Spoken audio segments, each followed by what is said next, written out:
Saludos República Dominicana, saludos a todos los países del mundo que se visualizan en YouTube, a través de TikTok, Facebook, nuestro canal.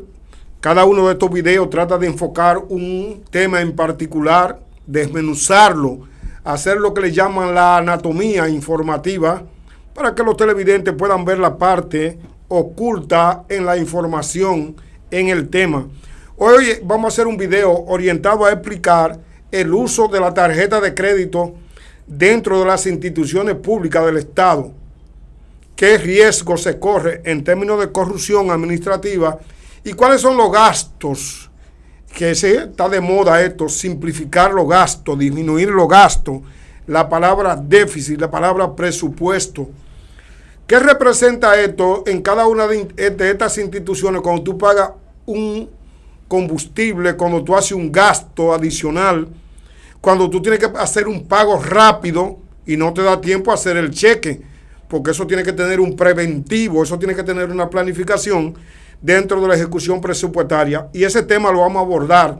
El otro tema que vamos a abordar en este video es el tema de los frutos frescos, esos frutos que vienen del conuco, del campo, directamente hacia los mercados, y como gran parte de esos alimentos se pierden como consecuencia de que se deterioran, porque en 3 días, porque en 2 días están ausentes las cadenas frías.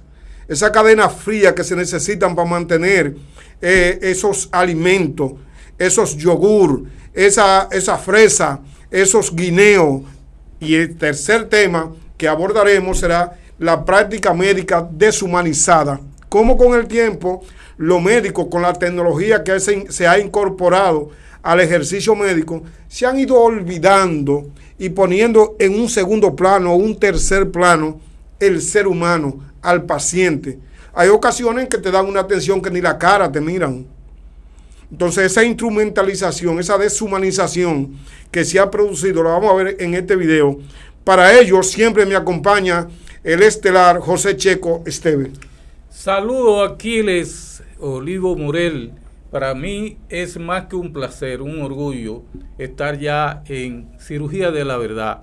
Y estos temas interesantes todos pasan mucho de ellos desapercibidos de la atención del gran público, de la sociedad dominicana, y por qué no, eso también repercute a nivel internacional.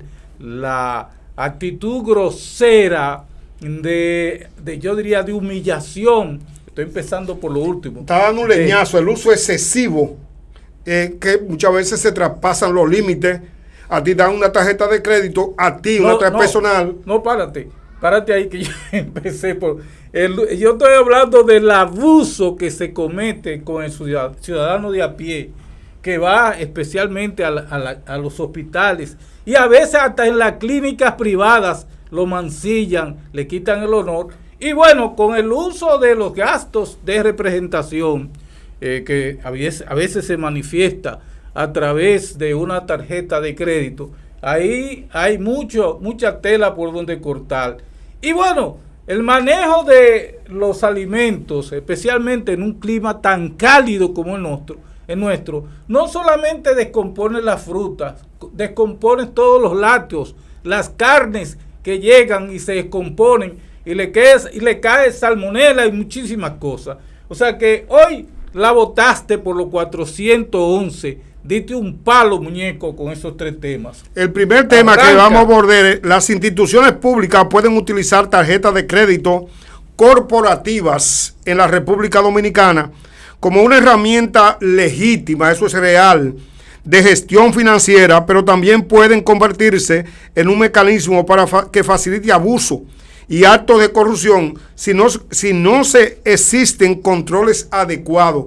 Ahí tú puedes apreciar la gran cantidad de plástico que está usando el modelo capitalista democrático, que aquí prácticamente también, como tienen móviles, también tienen una tarjeta de crédito en los bolsillos, como una especie de defensa, la tienen la mayoría de las personas.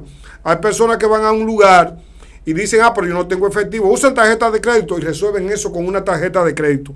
En el caso particular de los funcionarios públicos, ¿para qué usan la tarjeta de crédito las instituciones públicas? Es una pregunta que hay que hacerse. En términos generales, las tarjetas corporativas se utilizan para pagos de suscripciones y servicios tecnológicos. Hay periódicos que me voy a suscribir a esta revista, me voy a suscribir a este programa de computadora, me voy a suscribir a una serie de servicios y tú usas la tarjeta de crédito, pago de suscripciones y servicios tecnológicos. Compras en línea que requieren medios de pagos electrónicos, que sí o sí tiene que ser pago con una tarjeta de crédito. Y gasto de representación automatizado. Tú vas a echar gasolina, que eso es excesivo en el Estado Dominicano. Cada uno de los funcionarios medios, ninguno están pagando de su bolsillo lo que cuesta la gasolina en la República Dominicana. Eso es un servicio costoso. Gasto de representación en el restaurante, en el bar, lo cuelan. Y pago urgente o de bajo monto cuando los procesos ordinarios de compra no son prácticos. Eso es, José Checo, lo que se estila en el uso de tarjeta cuando tú eres un funcionario público. Cuando van a pagar esa tarjeta vienen con un límite de pago de 20,000, 30,000, 40,000 pesos, qué sé yo. A veces 1,000,000 de pesos, pero a veces se pagan 1,200,000 de tarjeta de crédito. 3 millones de combustible en una institución, 4 millones de combustible en las instituciones. Y esa tarjeta de crédito se convierten entonces en un mecanismo para eludir obstáculos financieros y presentar, eso se coló, lo cuelan todos los meses con la tarjeta, ¿verdad que sí? Sí. Y eso se investiga poco. ¿Quién se va a poner a sumar en términos racionales 5,000 vouchers de una tarjeta de crédito que en ese mes en particular diríamos que el funcionario público gastó 2 millones de pesos? Que eso es considerable, ¿verdad que sí? Sí, una suma considerable cuando su salario es simplemente de, qué sé yo, 150,000 pesos, 85,000 pesos. Pero ¿y la tarjeta de crédito que tiene? Que de ahí echa la gasolina, que de ahí paga el restaurante, que de ahí está suscrito a todos los periódicos, que de ahí paga la señora que le cocina en su casa. Hasta la colegiatura de los muchachos. Y paga también el salario de la servidumbre. Y paga el sereno o el militar que está en la puerta, le paga un salario. Mira, es una vieja costumbre, lo que se llama afuera los gastos de representación para ejecutivos, para funcionarios públicos y privados. Pero en este caso, los privados tienen un límite, están demarcados. Aquí, en el pasado, en la época de Joaquín Balaguer, los gastos de representación no estaban representados en una tarjeta porque eso no existía. La tarjeta es un artefacto novedoso. De la modernidad. Sí, así es. De la modernidad. Pero la tarjeta tiene un inconveniente y es los intereses que te cobran a ti por su uso. La tarjeta son un gancho en la República Dominicana. Eso requiere una educación, eso. Aquí hay muchos funcionarios que se van a una actividad y de ahí se pegan 2 tragos de whisky, se alocan y le dicen a todo el mundo, lo invito a comer todo porque tiene una tarjeta fuera del país. También, porque tienen... Porque se ven en Francia, en ese yesé francés. Sí. Se ven, qué sé yo, en España. Y la PPK. La PPK. Que hasta prostitutas pagaron. Por ahí, por esa tarjeta. Entonces, en una investigación que se ha realizado, varias instituciones dominicanas han solicitado tarjetas corporativas, alegando que serían usadas principalmente para suscripciones digitales y servicios tecnológicos, aunque la transparencia sobre su uso varía considerablemente entre entidades, José. Así es. Mira, en el pasado no existía, como te decía, una revisión. O sea, lo que llegaban era un montón de facturas del restaurante, del motel, del hotel, una factura que se liquidaba mensualmente. Ya no. Ya la Cámara de Cuentas. Ahí lo que se pone es el monto, no se pone cada voucher individual. Si tú haces, por ejemplo, 5,000 gastos particulares, se suman los 5,000 vouchers y se representa en términos financieros un solo monto. En el gobierno del doctor Leonel Fernández hubo un médico que se pasó con una tarjeta. No menciona el nombre. No, jamás.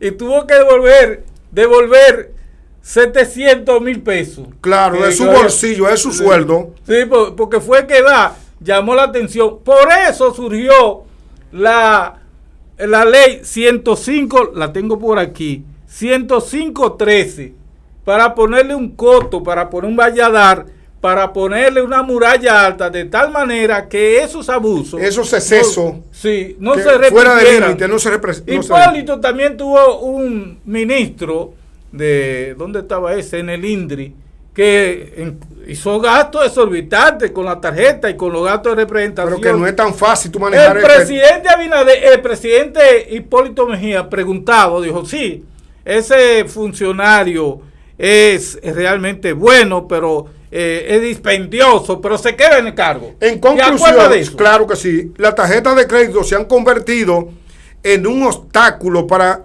de la transparencia, ¿verdad que sí? Sí. Dice que potencialmente pueden hacerlos, o sea, son elementos que inducen la corrupción. La tarjeta de crédito no crea corrupción por sí misma, pero pueden facilitarla cuando no existen controles previos al gasto. El funcionario puede realizar consumos y la revisión ocurre después, cuando el dinero ya fue utilizado. Cuando el dinero fue utilizado, la rendición de cuentas es débil. Si no se publican los estados de cuenta, facturas y justificaciones, resulta difícil de desentrañar las irregularidades. Y finalmente, la número 3, hay una amplia discrecionalidad, conceptos ambiguos como representación, atenciones a fulano o gastos institucionales, y pueden utilizarse para justificar consumos personales o innecesarios. José Checo decía ahora que solamente en consumo de nueces, ¿verdad que sí? Bueno, hay un video que yo envié a nuestro técnico, el señor Teno García, y la reputadísima periodista Rosa Encarnación, habla de un dispendio que hubo en el MIBET. Me imagino que el MIBET no de Hito Bisonó, sino el que estaba ahí, el ingeniero Familia, el que estaba antes. Y ahí se compraron 2.700.000 pesos en frutas secas, es decir, semillas de cajuil, de almendra. El país llevándose los satanás, acabándose, la gente muriéndose de hambre. Y esta gente mandando a comprar al supermercado carritos llenos de frutas secas. Cajuiles, a mí me gusta la semilla de almendra, me pone loco. Todo eso las instituciones se compran con. Pero si usted no nos va a ayudar con eso, que me diga, él está trabajando, para que veamos a Rosa Encarnación cuando hace la denuncia de cómo un desgraciado ministro se permite que sus empleados y funcionarios se sirvan como si fueran reyes. Eso es una coima. Eso es una coima. Eso es un acto de corrupción. Eso es un gasto del gobierno. Que debe ser punible. Claro, tú tienes que agarrar cuántas instituciones aquí en la República Dominicana se le han autorizado tarjetas de crédito y la tienen que tabular. Para uno tener una idea, si hay 500 tarjetas de crédito por encima del $1.000.000 en términos de límite, establecer eso para ver cuántos millones de pesos se han gastado con ella. Eso es parte de un ejercicio que permitiría arrojar luz del impacto del uso de la tarjeta de crédito en las instituciones públicas. Mira, la Cámara de Cuentas ha denunciado los abusos en cuanto a los gastos de representación, que generalmente se estila que esos gastos se discurran o se hagan por una tarjeta de crédito. Y bueno, vamos a ver a Rosa del MIBET, que gastó 2,5 millones. ¿Esa que está ahí? Sí. 2,5 millones con tarjeta. Ella no, ella está denunciando, esa es Rosa Encarnación. Rosa Encarnación. Entonces ella está denunciando que en el MIBET cogieron 2,5 millones y se lo comieron de pistacho, almendra, cajuil, de flor de Jamaica, azúcar de dieta. La dulce vida. La Dolce Vita. La Dolce Vita. Vamos a escuchar a Rosa Encarnación. Mientras usted estira el peso, que hace prácticamente magia para llevar el pan diariamente a la mesa de su familia, en el Ministerio de la Vivienda han gastado nada más y nada menos 2.500.000 pesos para comprar pistachos, almendras y otros frutos secos como semillas de cajuil, 63.000 en granola, en semillas de cajuil 443.000 pesos, en almendras unos 349.000 pesos, en pistachos 415.000 pesos, en semillas mixtas casi 500.000 pesos, en maníes casi 600.000 pesos, en pasas unos 121.000 pesos, té de manzanilla, de flor de Jamaica, azúcar de dieta. Estos funcionarios abusadores. Eso es abusar. No es verdad que esto es optimizar el gasto. Los del PRM prometieron un cambio, aseguraron que iban a ser diferentes, han demostrado que el cambio solo existió en el discurso de campaña. Ahí está la opinión. Ahí lo que dice ella. ¿Qué recomiendan? ¿Cuáles son las recomendaciones que se hacen para controlar el uso de la tarjeta de crédito en las instituciones? La primera es que se deben otorgar tarjetas nominativas asignadas a responsables específicos, límite de gastos estrictos, publicación mensual de consumo, facturas obligatorias para cada transacción, auditoría periodística permanente, restricción de categoría autorizada de comercio, monitoreo en tiempo real de los consumos y sanciones administrativas y penales para el uso indebido. Eso en la República Dominicana se ha convertido en una fuente de corrupción, una vía por donde el gasto del gobierno pudiera establecerse, ¿verdad que sí? Si aquí hubiera gobierno, estuviera ahora mismo Hito Bisonó llamado a Palacio. Recoger toda la tarjeta. Sí. Tú no fuiste que gastaste eso. Llamen entonces al ingeniero Familia, el que estaba ahí en el MIBET, que es bastante orgullosito que lo veo. Entonces, esos son comparonerías mientras un país se está cayendo de nalgas porque no tiene con qué comer. ¿Cómo es posible que aquí se haya hablado de moralidad y que se esté hablando en estos momentos de crisis, de que estamos en un estado de, ¿cómo le llaman eso? De poco gasto. En un periodo especial. Pero, ¿cómo se llama? En un periodo anticrisis. Sí. En un periodo en el que el gobierno... La palabra, muñeco. Ha prometido que va a ajustar. Austeridad. De austeridad, que viejísima esa palabra. Austeridad. En la jerga política del país. Y entonces el MIBET se gaste 2.500.000 en semillas de cajuí y vaina. No pero sé. Es loco que nos estamos poniendo, pero carajo. Son muy buenas las semillas de cajuí. Dímelo a mí.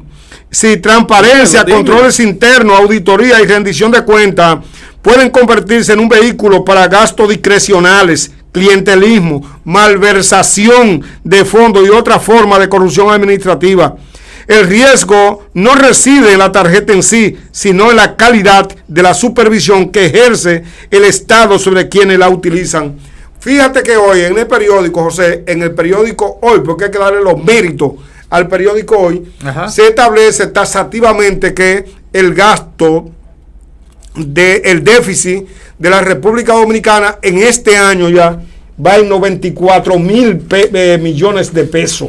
Barato, o sea, 1.1 de Producto Interno Bruto, y que eso se ha convertido en un dolor de cabeza para el gobierno, que ha lanzado un plan anticrisis, un plan que procura rápidamente remontar, cobrando los impuestos para cerrar la brecha, una brecha que se ensancha con el paso del tiempo. Es así.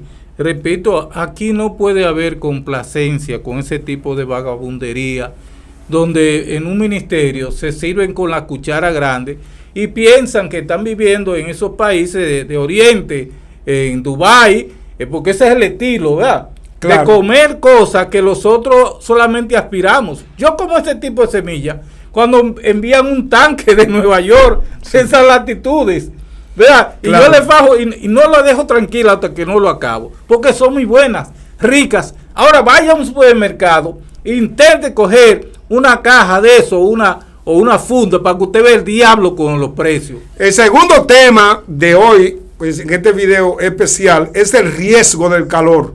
Tratamos el calor como el calor y lo que viene sucediendo en Europa, la cantidad de muerte que se está produciendo como consecuencia de este fenómeno que es sin igual. En otra época, en otro tiempo, no se había elevado tanto la temperatura, y lo que estudian ese fenómeno de la sensación térmica, del calor, de lo que es el riesgo, el clima, ¿verdad que sí? El impacto del niño, y finalmente lo que es el cambio climático.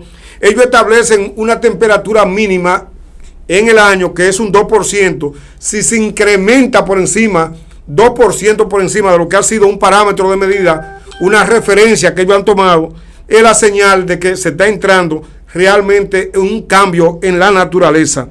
Cuando se afirma que hasta el 40% de los alimentos frescos se deterioran antes de ser consumidos, se está hablando principalmente de las llamadas pérdidas post cosecha, que ocurren desde la recolección en el campo hasta que el producto llega al consumidor.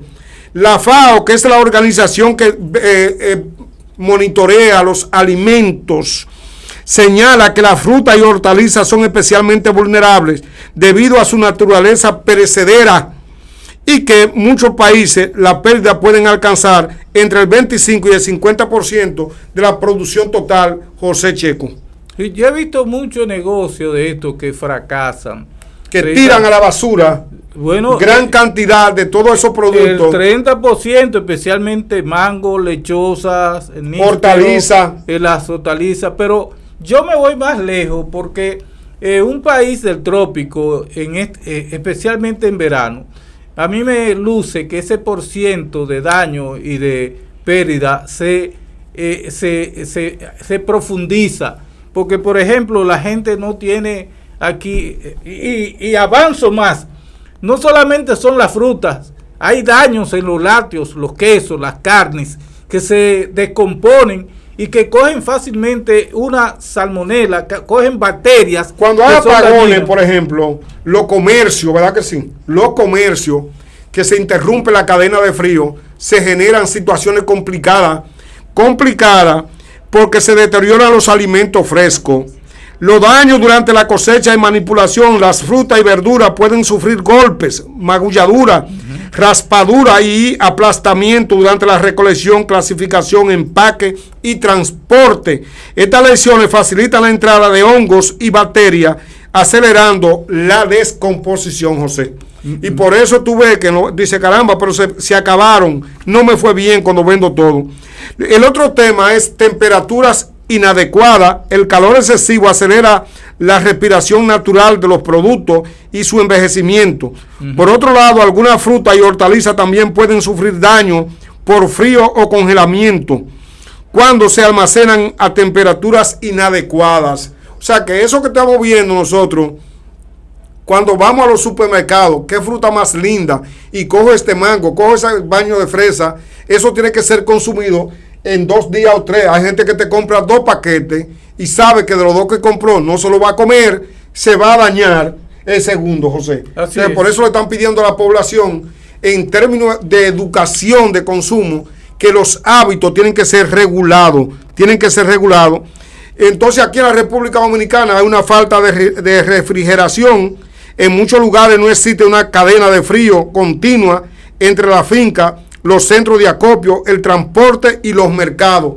Eso genera que se favorece la pérdida de calidad y el crecimiento de los microorganismos, que es lo que tú señalas. Sí, bueno, aquí están los hongos, bacterias, insectos. Entre los insectos está la mosca, que lo que hace, cuando tú la ves, como lavándose la mano, sí, es vomitando el alimento. Viene de un perro muerto, viene de cualquier parte, y lo que hace es vomitar el alimento. Claro. Entonces, es un daño. Además de eso, otros agentes biológicos atacan los productos frescos durante el almacenamiento y la distribución, ocasionando pérdidas importantes. Dice aquí, y esto es de parte de la inteligencia artificial, mantenga los alimentos por debajo de 4 grados Celsius refrigerados. No abra continuamente la nevera porque le entra ola de calor. Tú sabías que la nevera, hay nevera, José, un paréntesis, sí, que tiene un panel arriba de control, como un setup, que tú puedes setearla, que depende de la cantidad, del peso que tú tienes dentro. Si tú tienes una naranja, no es lo mismo que tú tengas naranja, mango, lechosa, y todo eso implica en la cadena de porque tiene en el diferentes frío, temperaturas. porque cada uno de ellos requiere diferentes temperaturas. Lávese las manos antes de manipular los alimentos. Hay gente que le vende fruta a usted, pero vive boceando y con la mano toda rastrera, se la pasan por el Arco de Triunfo y después te pasan el alimento, también manejando dinero que de diferentes cosas. Dice, lave bien la fruta y verduras con agua potable, separe los alimentos crudos de los ya cocidos para evitar la contaminación cruzada. Cocine las carnes a una temperatura adecuada. En la República Dominicana, donde la temperatura en verano suelen ser altas, estas precauciones son especialmente importantes para prevenir el consumir un alimento que aparecen diarrea intensas y vómitos si usted come esos alimentos contaminados. A eso hay que agregarle que en la República Dominicana se tienen que hacer mejoras en los envases y el embalaje, que es simplemente transporte, capacitación a los productores, centros de acopio moderno, tecnología de conservación y reducción de pérdida en toda la cadena de alimentación. La Organización de los Alimentos, que es la FAO, recopila datos y promueve iniciativas alineadas con los objetivos de desarrollo sostenible para reducir la pérdida de alimentos en la producción, el almacenamiento y el transporte. Y eso requiere mucha atención en esta época que estamos entrando, que hay que decirlo así, no es un temor, a una crisis global de alimentos. Se pronostica que habrá escasez de alimentos en los próximos años. Ahí leímos que la ONU habla de que se pierden cada año por mal manejo de estos alimentos, se pierde la cadena de frío, lo transportan ya en estado de madurez por una carretera mala. Ese mercado hospedaje yaque, ¿qué tú dices? En República Dominicana, no. Lo que ven en este video fuera, hay un hospedaje yaque en la parte baja de la ciudad de Santiago, que el síndico ha prometido su intervención en varias ocasiones, con la finalidad de garantizar que los productos que llegan ahí, porque es una especie de centro de acopio, estén en mejores condiciones. Ahí ahora mismo no es recomendable el consumo de lo que se está vendiendo en ese lugar en específico. Eso debieron cerrarlo en 1950. En toda parte, en todas las ciudades del mundo hay centros de acopio. Sí, existe en la capital el Gran Santo Domingo. En Santiago existe el Merca Santo Domingo. En Santiago está el hospedaje Yaque. En Perú tienen un centro. Lo tienen también en Bolivia, en La Paz. En Bolivia hay una ciudad que a mí me gusta en particular, que es la ciudad que es rica en plata, que se llama Potosí. Ahí en Potosí tienen mucha agroindustria. Tú dijiste algo importante y es el conocimiento, el entrenamiento en manejo de alimentos. A mí, yo fui a un supermercado, déjame hacer esta pequeña anécdota, y la que estaba limpiando me vendió un queso. Que estaba limpiando. Sí, dejó un swapper. Cogió el queso. Es extranjera ella. Ya. Extranjera. Con el pelito malo. Y me está rebanando un queso. Y ahí hace la muchacha. Sobre queso. Sobre queso. Ya. Está contaminado. Entonces, para que los que están viendo el programa sepan que es necesario que si hay una persona que está en delicatessen vendiendo queso, fruta, debe tener el pelo cubierto, debe tener una mascarilla para que no pueda toser y tener guantes de látex. O sea, porque aquí no se respetan esas normas que son de procedimiento y de manejo de alimentos. Y eso implica que si hay una salmonela o hay una enfermedad en una fruta, en un queso, en lo que sea, eso se propague. Mira, vamos a hacer un recuento de los lugares donde yo no sé si es exclusivo de la República Dominicana, que tú tienes empanada en la calle, tú tienes fritanga en la calle, tú tienes hot dog en la calle. Salud Pública tiene aquí en la República Dominicana, a través de las direcciones provinciales de salud, la DPS, que son demarcaciones que existen por cada demarcación, dependiendo del tamaño de la ciudad, tiene lo que le llaman un departamento de medio ambiente que se encarga de descender donde hay panadería, donde hay expendio de alimentos, donde hay pequeña cafetería, donde hay también alimentos cocidos y analiza las condiciones que tienen estos centros para pegarle un pergamino de que están autorizados al ejercicio de esa práctica, a operar en la práctica de servir alimentos a nuestra población. Reducir esta pérdida de los alimentos tendría un efecto similar a aumentar significativamente la producción agrícola. Además, contribuirá a mejorar la seguridad alimentaria, reducir precios y disminuir el desperdicio de recursos naturales. En países tropicales como la República Dominicana, donde la temperatura y la humedad son elevadas durante gran parte del año, porque hay que decirlo, durante gran parte del año, favorecer la cadena de frío y mejorar, por supuesto, la logística agrícola son dos de las medidas más importantes para evitar en gran parte la pérdida de la fruta, vegetales y otros productos frescos antes de llegar a la mesa del consumidor. Esa es más o menos la idea que se tiene sobre lo que han sido, lo que es en la República Dominicana.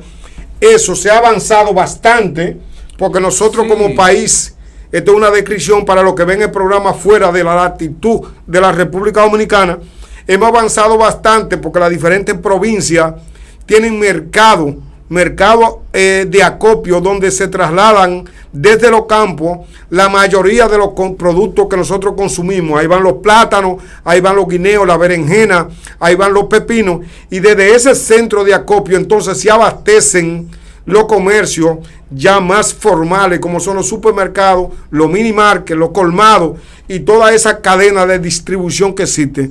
En términos prácticos, nosotros estamos avanzando bastante en lo que es también la cadena de frío. El gobierno de Hipólito Mejía hizo un ingente esfuerzo por mejorar la cadena de frío, que es vital para el uso del tratamiento de los alimentos en este país que es la República Dominicana. Bueno, la FAO, que es el organismo de las Naciones Unidas que tiene que ver con la calidad y lo que debe ser la conservación de los alimentos, dice que recopila datos y promueve también las iniciativas que van alineadas con los operativos de desarrollo sostenibles.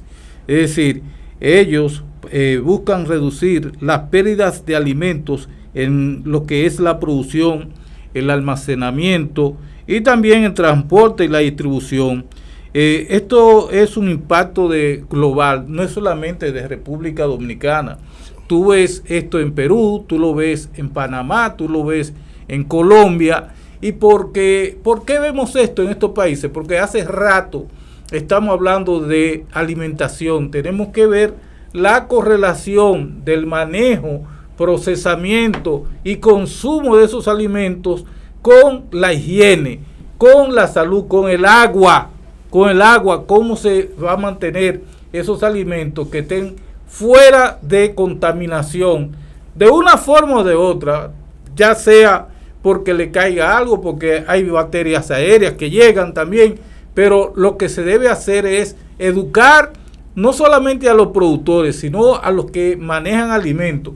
La esposa mía manejaba el departamento que no era de la DPS, no era medio ambiente, sino salud ambiental. Salud ambiental. Sí, tenía que ver con el ambiente, con las marcas, tenía que ver con el manejo en los restaurantes, en donde se expenden alimentos, y hay toda una escuela para que los alimentos no sean contaminados, ni siquiera cuando la persona habla. Cuando yo hablo, yo no lo veo así de repente, ni lo ven ustedes, pero yo voy tirando millones de goticas de saliva. Ahí está mi ADN, ahí está cualquier enfermedad que yo tenga, cualquier cosa.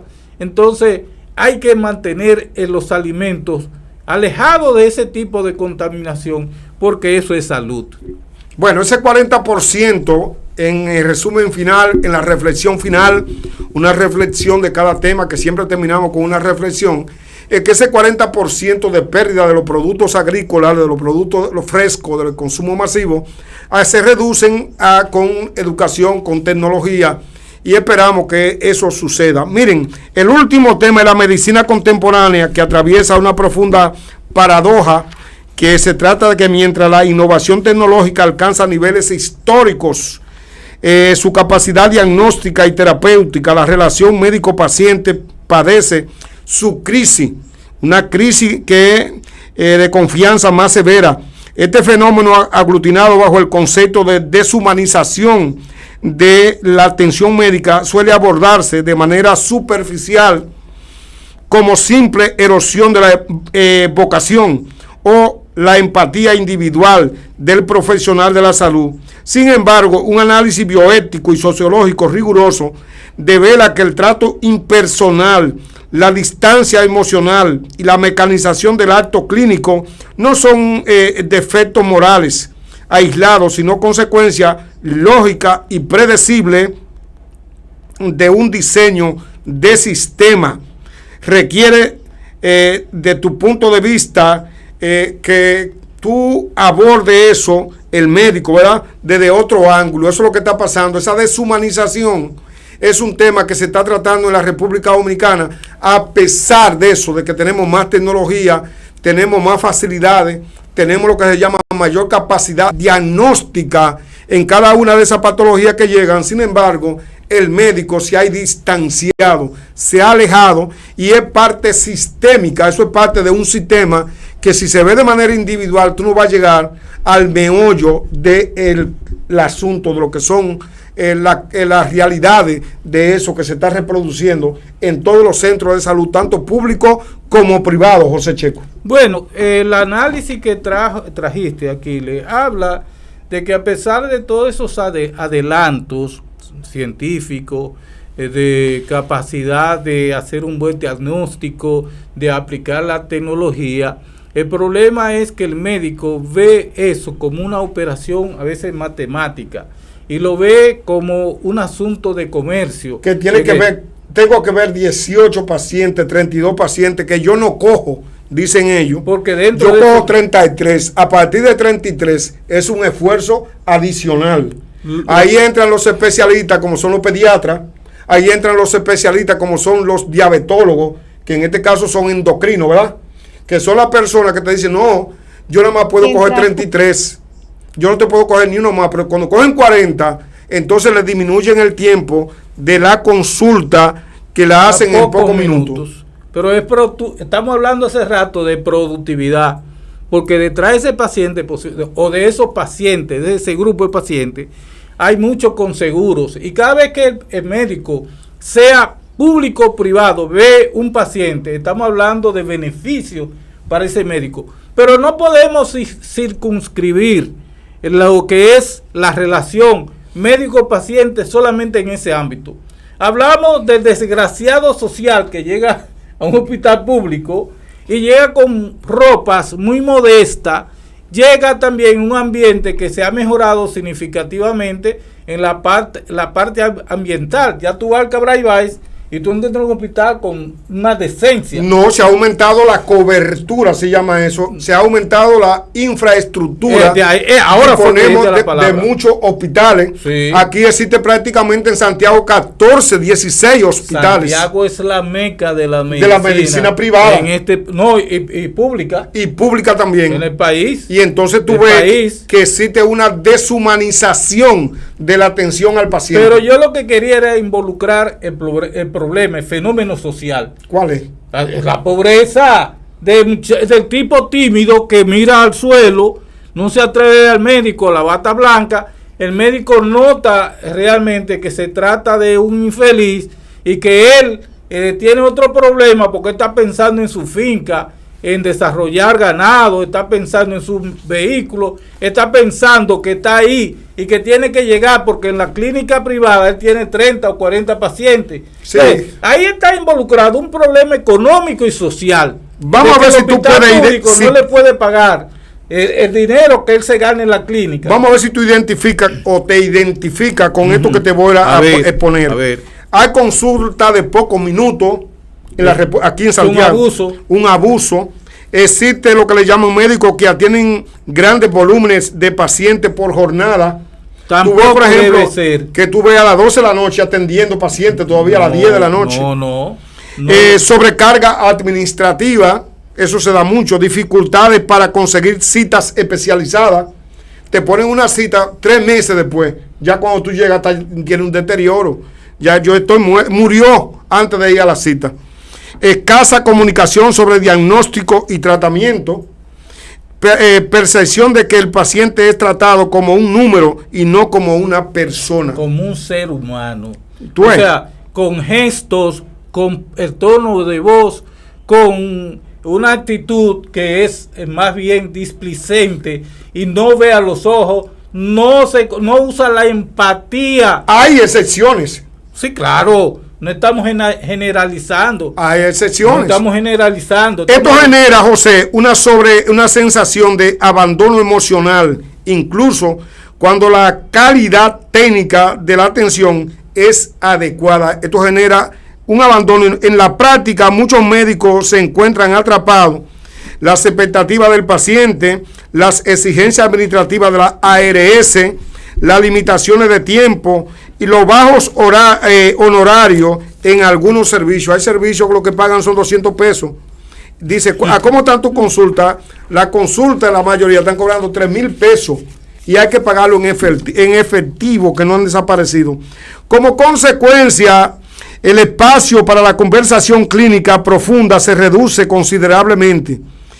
Tuve la medicina definitiva y la pérdida de confianza. Y otro fenómeno visible es el deterioro gradual de la confianza mutua, o sea, médico-paciente. Pero también hay enfermeras sobrecargadas de labores y que ya han perdido todo rastro de humanidad porque se han acostumbrado al cuadro tétrico del dolor, de los gritos, de los malos olores, y eso va sellando la parte húmeda de sus sentimientos. ¿Me estoy hablando bien? Claro. No estoy hablando de sexualidad, digo, no. La parte blanda del ser humano, la conciencia, yo diría, la condolencia, la humanidad que usted debe tener. Mira, a su vez, algunos médicos, solamente hablo aquí de médicos, pero yo digo personal médico o personal de hospitales, se sienten de alguna manera bajo un creciente amenaza de denuncias, de reclamaciones o campañas públicas en redes sociales. Este contexto favorece una medicina más defensiva, donde el profesional privilegia protocolos y documentación para protegerse legalmente, en lugar de fortalecer el vínculo humano del paciente, entre él y el paciente. Exactamente, entonces la tecnología la han visto como una solución. La inteligencia artificial, la telemedicina, los expedientes electrónicos y los sistemas digitales tienen un enorme potencial para mejorar la salud en la República Dominicana. No obstante, cuando la tecnología se convierte en el centro del proceso, el paciente puede sentirse desplazado. Existe una diferencia entre una medicina apoyada por tecnología y una medicina dominada por la tecnología. La primera fortalece la relación médico-paciente, la segunda corre el riesgo de sustituir el diagnóstico por pantallas, algoritmos y formularios. Eso está pasando mucho. En la República Dominicana, eso de los pacientes es una situación que todavía se sienten un poco como marginados. Cuando dicen, no me siento satisfecho, porque ellos buscan en internet su posible diagnóstico. Y no, cuando tú vas, no me siento satisfecho. Ese médico no me dijo lo que yo quería escuchar. Pero el médico siempre debe tener la razón. En eso de consultas a través de la inteligencia artificial no es recomendable. Hay otro factor, y es que hay una diferencia clara entre lo que es la práctica de la medicina pública y la privada. Cuando usted va a un médico privado, generalmente hay mucho cariño, hay mucha condescendencia. Porque hay una batalla por conservar a quien. Voy para allá. Usuario. Lo que pasa es que en este país, no importa que usted tenga un seguro, siempre hay le llaman eso prepago o pospago. Es el incremento de que además de que el seguro le paga 800 o 1,200 pesos por esa consulta, el médico especialista, la costumbre generalizada en este país, le cobra a usted 2, 3, 4 y hasta 5,000 pesos por esa consulta. Entonces, si le está cobrando esa cantidad que es ilegal, entonces tiene que darle un trato de cliente. Mientras que la medicina pública, el Estado provee de un salario a ese médico, a esa enfermera, a ese técnico de laboratorio, a lo que sea. Hasta los porteros lo tratan mal a usted, porque están hastiados, tienen un salario que muchas veces ronda los 10,000 pesos, y cuando ven una persona que quiere entrar un grupo de personas, ya un tipo que está fastidiado y tener que estar luchando con gente, dice hasta una mala palabra y coge la macana que tiene en la mano y amenaza con ella. Hay una diferencia, José, entre el médico privado y el médico público. Sí. Los principales desafíos pueden ser en el sector público alta demanda. Hay mucha gente en los hospitales desde por la mañana. Sí, en el Cabral a las 6 de la mañana. 25,000, 30,000 personas dando vueltas en los hospitales. Alta demanda, déficit de personal. Ahí siempre se necesitan más personas, más colaboradores, más personas para las atenciones. Limitaciones presupuestarias, no alcanza, el dinero no alcanza por las asignaciones que le hacen a los hospitales, por lo que ellos ganan en el tema de los seguros. Infraestructura insuficiente en algunos casos. En el contexto, la deshumanización suele surgir por agotamiento y sobrecarga laboral. En el sector privado hay una presión por productividad, fragmentación de la atención, excesiva especulación y relación más comercial entre proveedor y el usuario. Ahí hay una versión mercantilista totalmente. Aquí la deshumanización no proviene tanto de la escasez como de la lógica empresarial que puede convertir la atención médica en un servicio transaccional. Esa es la realidad. ¿Hacia dónde está evolucionando la atención médica dominicana? Observo 3 tendencias simultáneas. Una mayor tecnificación. La medicina dominicana continuará incorporando inteligencia artificial, historia clínica digitales y telemedicina y análisis de productividad. También pacientes más informados y exigentes. La población demanda no solo curación, sino también participación en la decisión, transparencia y respeto a su dignidad. Y finalmente, revolución en la humanización. Cada vez que más universidades, sociedades médicas y bioéticas están promoviendo la competencia comunicativa, ética, clínica y atención centrada en la persona. Esa es la realidad, José. Si tiene algo que decir antes de la reflexión final, avanza ahora. Mira, nosotros venimos del sector salud. Ambos conocemos las realidades de este sector, especialmente el sector público. Muchas veces no se trata de una predisposición, se trata de educación de personas que están ocupando una función y están mal pagados, pero que además ni siquiera explicándoles sus funciones pueden desarrollar bien su tarea. Son muchas veces ineptos, personas con poca educación, y entonces aunque tú le digas, mira, compórtate así, esa persona realmente tiene otras prioridades, tiene otra filosofía de vida, una educación muy precaria, y muchas veces la mayoría de los empleados públicos de hospitales, la mayoría. Los médicos están también así. Pero los médicos son hay la presencia de un gremio de salud muy alta, con mucha influencia que impide que se avancen en muchos temas que tienen que ver con la relación médico-paciente. El contexto final, la reflexión final, la deshumanización de la atención médica en la República Dominicana no es, en esencia, una crisis médica inservible. Es una consecuencia de un sistema que premia la rigidez, la rapidez, la productividad y la eficiencia técnica por encima del encuentro humano. Eso es lo que está pasando.